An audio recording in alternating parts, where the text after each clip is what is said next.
Kung meron kang isang buong manok at hindi mo pa alam ang gagawin mo, subukan mo na lang kayang gayahin itong ginawa ko at baka naman mamaya magustuhan mo pa. Ang mga sangkap nito ay makikita mo lang dyan sa bahay nyo at hindi ka na mahihirapan pa.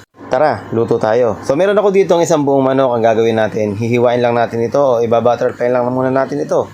Pwede mong gupitin, pwede mong gamitan ng kutsilyo kagaya ng nakikita mo. Palaging tandaan na mag-ingat palagi sa mga paggamit ng matatalas na gamit sa ating kusina. Nabiyak na nga natin yung manok at ngayon naman ikakrak natin yung mga buto nito para ma-flatten na siya at minamasahe-masahe ko pa nga para mas maganda. Tapos ay tinanggal ko lang yung mga naiwan sa cavity niya at ito na nga, nahugasan ko na nga at lalagyan na nga natin ng asin at lalagyan din natin ito ng pamintang durog.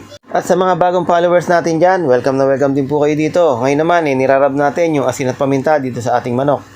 Para mas kumapit pa nga at mas maganda nga ang maging lasa nito pamaya-maya. So ginagawa natin, baligtaran, lalagyan din natin ng asin yung part na may mga skin. Kung ano yung ginawa natin kanina dun sa cavity, ganun din naman ang gagawin natin dito sa ating pinakalabas ng manok. Iseset aside muna natin ito at gagawin ko nga muna yung ating mga panangkap dito. Sa ating bawang, gagamit tayo dito ng isang ulo ng bawang. Hindi ko na nga masyadong pinino at okay na ito. Siyempre gagamit din tayo dito ng isang sibuyas na buo. Hihiwain ko lang ng pa-slice kagaya na nakikita ninyo. Bukod sa sibuyas, gagamit din ako dito ng onion leeks. Maraming salamat pala sa nagbigay ng onion leeks sa akin sa talipapa. Shout out sa iyo dyan. Dahil nga malapit na ang mga holiday, ito na nga, ginagawa na nga natin yung mga pwede nating ihanda. At gagamitin natin yung pangmalakasan nating bagong-bagong kawali na gawa ng Red Chef. Napakatibay nito, ceramic coating to. At pangmayaman ang dating. Kung naman gagawin natin, isisir lang muna natin itong ating manok. Nilagyan ko lang yan ng olive oil o kaya kahit anong klaseng mantika and then baligtaran natin itong isisir. Okay na yung mamula-mula lang siya at hindi naman natin ito masyadong kailangan sunugin. Makalipas ang mga ilang minuto ay pwede na ito. Hahanguin ko muna at itatabi ko muna. Tapos niyan, tatanggalin ko muna yung mga maraming mantika dyan sa ating kawali.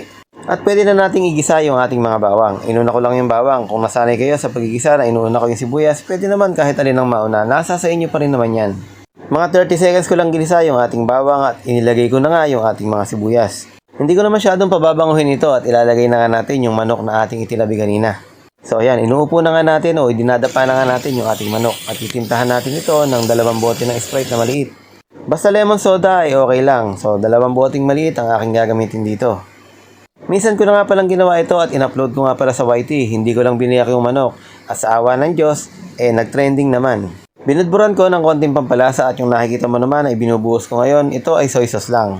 Kalahating tasang soy sauce ang aking ginamit dito at lalagyan din natin ito ng oyster sauce. Uubusin ko na nga dito yung isang pakete na yan. After ng oyster sauce, ilalagay naman natin yung mga onion leeks, yung 3 pirasong tangkay na hiniwa ko kanina. Tatakpan ko muna ito at 45 minutes nating pakukuluan sa mahinang apoy. At after ng mga 45 minutes, ganito na ang magiging itsura niya. So ito na. Yung tipong sa kulo pa lang, kitang-kita mo nag-aangatan yung mga balat ng manok, nakakahulugan na sobrang lambot na niya. Kaya naman hindi ko napapatagalin ito at ipe-plating na nga natin. So ibinubuhos ko lang yung mga natirang sarsa dun sa kawali natin. Nakita mo naman na talaga namang parang napakasarap nitong ating niluto. Simple-simple lang at napakadaling gayahin. Kaya naman kung meron kang isang buong manok dyan sa inyong freezer, huwag mo nang palagpasin at subukan mo na nga ito. Pangako ko sa iyo, talaga namang hindi ka magsisisi once na na-try mo to.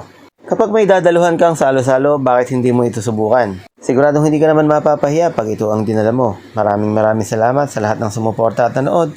Hanggang sa muli nating pagkikita, I love you all.